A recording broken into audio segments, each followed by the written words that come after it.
Hello all, BL Carter here, affectionately known as Miss B. Wanted to touch base with you all really quickly about some news. Apparently, Minister Farrakhan has been banned from Facebook and Instagram lifetime. And I had some thoughts on it. Just wanted to share it with you all. First of all, I'm not a member of the nation, registered in the nation, however they word it. I don't practice Islam. But I will say Minister Farrakhan has been influential personally in my life. And I know that of my children because I've shared his teachings with them. And he's had some very strong teachings as far as morality and ethics and things like that. Not saying he's perfect and a saint, so no, and I've not went through his entire life to see what he's done wrong, to check if he has the right to talk about morality and ethics. Haven't done that, and that's not what this is about, because we've all done wrong. This is more about the censorship. As usual, what happens when you have people that are in power and they don't want certain things to be told? They use whatever resources or avenues are available to them to keep information quiet, or to keep quiet those who have the potential of telling that information. They also use it to keep quiet those who have the potential to stir up support, if you will, to stir up troops, if you will, whatever word you want to use, to affect a large number of people in a way that they may not like. Minister Farrakhan happens to be one of those people. He is one who, when he speaks, again, just because you don't practice Islam doesn't mean he doesn't have sound information when he's speaking. And I'll personally say I've gotten a lot of good nuggets from him, from his teachings, from his lectures about us, black people, melanated people, whatever word you want to use, about religion, about chattel slavery, history, going way back into this whole economic pyramid scheme. Just all of the whole, we know what he stands for and what he's talked about, and I've gotten a lot of good nuggets from him that have been helpful in me doing my own personal searching. But what I wanted to share, I actually had a couple questions first. First question. We got an issue with him pretty much breaking down to us some of the things that occurred, or a lot of the stuff that has occurred, why we are where we are, how it was done, where the money is, what's continuing to be done day in and day out. And as he's doing it, yeah, I've seen him get passionate, if you will, in some of his speeches or his lectures. But more often than not, he speaks in love. He speaks in, all right, let's work together. Let's support each other. I constantly hear that's a constant theme whenever I hear him. At the same time, truth is out, and those who need to be accountable and pay what they need to pay, do so. I don't hear him running around saying, okay, well, I hate this group, I hate that group, and let's all go kill them, let's all go do stuff to them. I've not heard him say that, not in all my years. So, but I am a bit concerned because we have other ministers who have social media platforms, who have TV time and etc., and they are very clearly preaching hate. They're very clearly teaching us to hate ourselves. They're very clearly teaching us to hate our individuality, to hate our right and or ability to speak up, to think for ourselves, to act for ourselves, etc. All of that. They're very clearly teaching that or preaching that. So wouldn't that be hate as well? Isn't that hate speech if that's the case? If you're sitting here telling people, well, you know what? It's okay that you're getting beat up. Just pray and move on. You teaching that person to hate themselves enough to allow someone to mistreat them, no accountability, and let's just move on about it. Oh, but that's not the hate speech that you like. You want hate speech. Let me pause here. This lady's just committed suicide. Okay. So as I was saying before, what how many preachers have been spewing out hate speech, basically speech teaching us to hate ourselves, to hate our individualities? How many preachers of whatever faiths or whatever are not getting banned for some of the immorality and known crimes that they're doing? We know what's been going on with the Catholic priests all this time, and they're just now finally starting to get traction. We know what's been going on with the Protestant churches and preachers and all the crimes, immoralities, and questionable ethics and hate speech of pretty much hate yourself, hate your well-being, hate everything about you, so that you can conform to whatever it is they're trying to proselytize you over to or conform to. To me, that's hate speech. So we ain't banned none of them. I think the cart just... Really? Okay, what about timing? My question is, why is the timing of this? Minister Farrakhan ain't been preaching. He's not preaching anything different than he's been preaching all along, generally. Might be some question about the religion itself and the merge or somewhat merge with Islam and Christianity, etc. If you want to go down the theology side, I'm not going down the theology side. I'm talking about generally overall the messages, his lessons, his lectures. It's no different than what he's been teaching. We've been messed over, screwed, big time all along, and it hasn't changed. So why has he been allowed to have a voice all this time, and now we want to shut it down? And this is what I want people to get. If they've allowed him to speak all this time and they're shutting it down now, ask yourself why. Ask yourself why now. What is it that he knows that potentially is about to spill the beans on, and they want to shut that down? Because you know what? That's what people in power do. They don't want the truth to come out, and they will censor your voice so that it cannot be heard.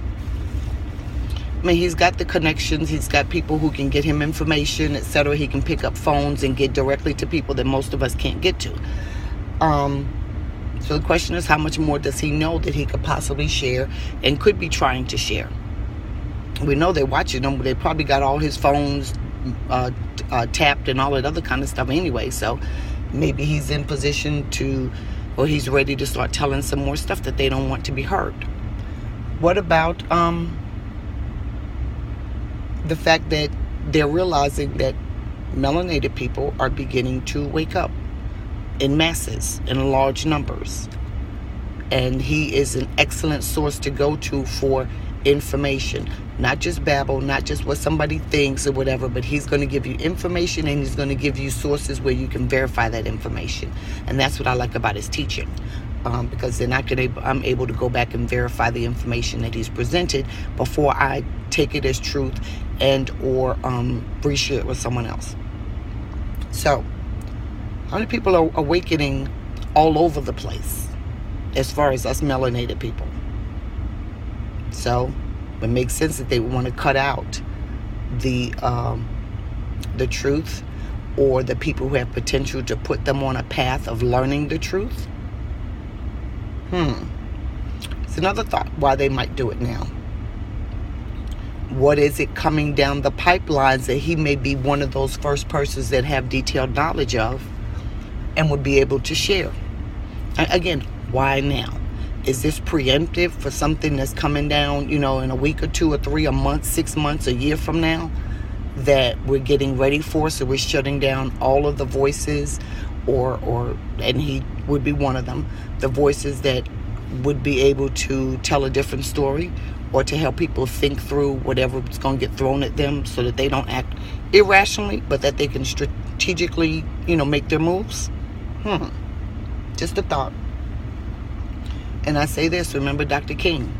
As long as Dr. King was preaching integration, everything was fine. When Dr. King started coming around saying, okay,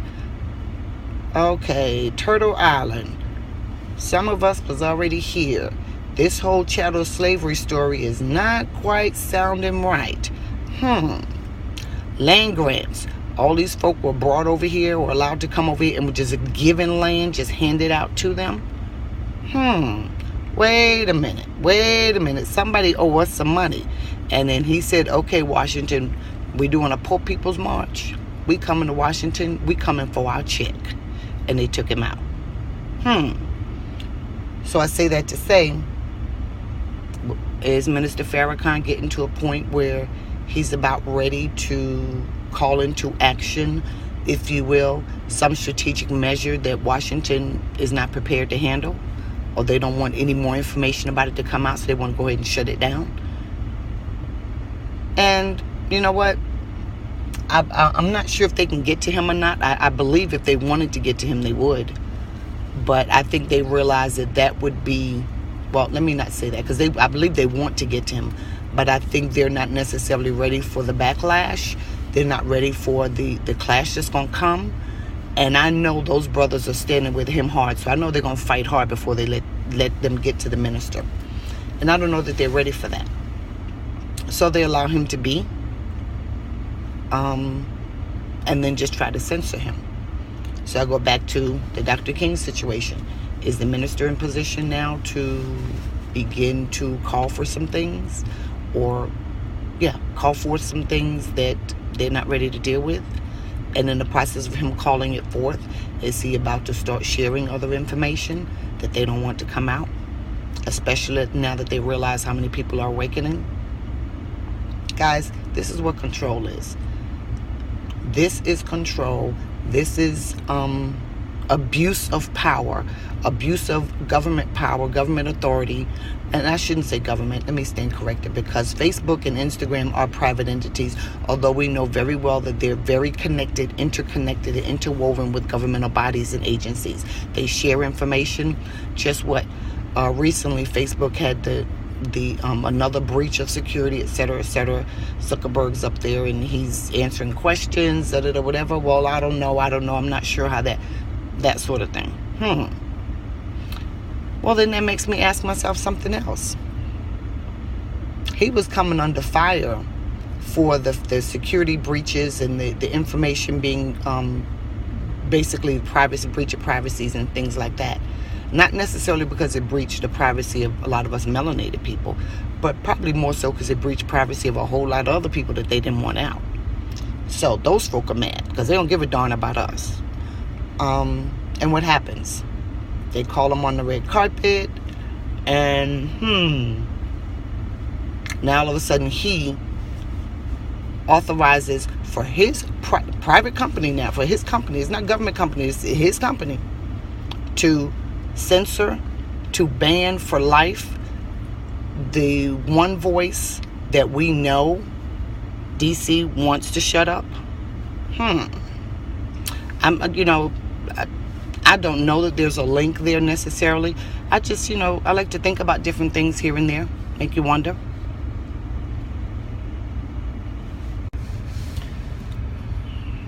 And me personally, I feel just as strongly as many of you all do about this censoring the Minister Farrakhan, because like I said very clearly, I enjoy his teachings. They're very educational to me. Not saying it's 100% truth. I've not taken the time to verify it being 100% truth. But what I can say is most of the stuff that I've grabbed and absorbed, I've been able to go back and verify. It's added pieces to the puzzle, if you will, for me personally, just in knowing the history and some things that I do know and things that were kind of fuzzy, and then it's helped me make some corrections along with the direct information as to where to go verify the corrections that I'm making. So it's definitely an issue for me. I personally don't like it. I feel very strong. But I say to brothers and sisters, where were we all, or where were you all?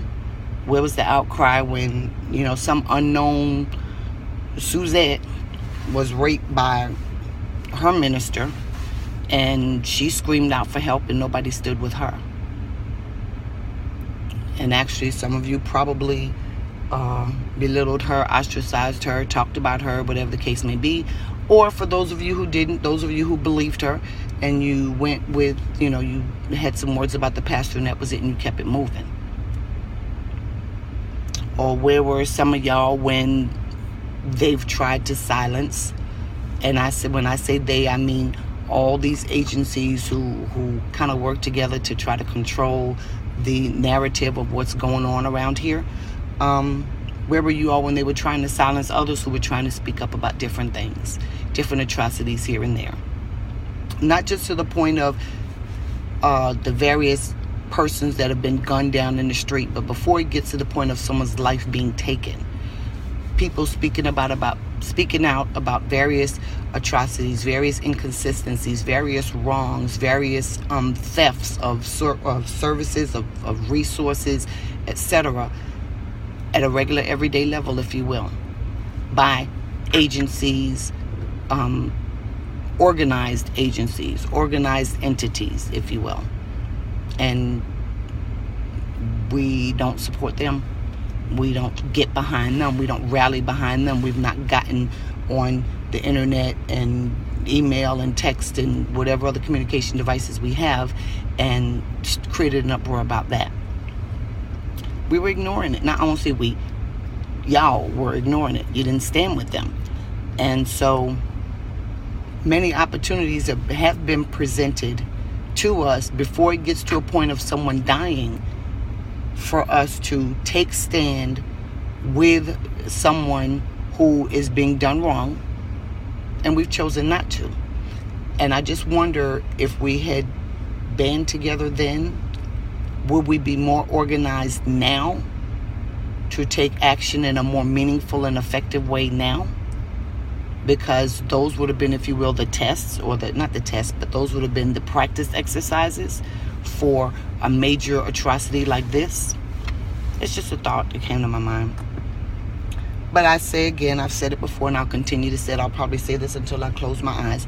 Every time we ignore an injustice over here, we've allowed ourselves to stand by and watch. And we may as well just be prepared, because the injustice is going to come next door. It's going to grow. It's going to move. It's going to get bigger. And they're going to do more injustices. And they'll be more atrocious than the ones prior. You got to think about those things. That being the case, I officially go on record to say, no, I'm not in agreement with none of this censoring of Minister Farrakhan. I didn't like when they took down Brother Ben X's channel, because that was one of the channels that I watched a lot of the ministers' older teachings on. But that's okay, because they're elsewhere.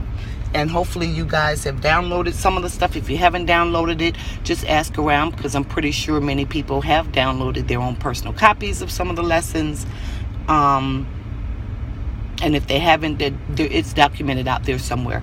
And just start looking for alternative avenues to obtain your information. But whatever you do, don't stop looking for the information. Get the information. There is a reason why they don't want that information shared. Brother Ben X was sharing a lot of old stuff. There is a reason why they don't want that out there. And you got to ask yourself, if there's a reason why they don't want it, why don't they want it? If he was breaking a law, if he was telling anything untrue, if he was being hateful or criminal in any way, then all they had to do was file charges. They didn't do that. They just shut it down. So that lets us know there was nothing illegal about what he was doing. Probably nothing, and I say probably because I haven't watched 100% every single video on his channel, but I'd venture to say there was probably nothing illegal in the content, but they just don't want it shared. Why? Think about those kinds of things. That being the case, take care, and I will catch you guys on the next one. But stand strong on this, and you have to continue. And injustice comes to you, stand with that person. Stand with them. It's not enough to wait until someone that has a big name comes to you with an injustice and you stand with them. And I know Minister Farrakhan, he didn't come to y'all. We found out about it and people just, the news travel like that. But if, you find out about something, or it comes to you in some way about some person who most of the world does not know is suffering an unfair and injustice, you stand with them, support them. They need that. We need that. Because here's the deal. Tomorrow, it's going to be you. And you're going to want people to stand with you. And if they're trying to silence your voice, and you've got something very, very critical that needs to get out, that you need support for, you need help with, or you just need people to know because it is just that critical. They've got to know this information, and you got to get it out there. But, you were silenced. You were shut down, and people didn't support you in getting your information out there for whatever reason. So, think about those things. All right, I said that a couple times, and I'm out for real this time. Take care, be blessed, and I will catch you on the next one.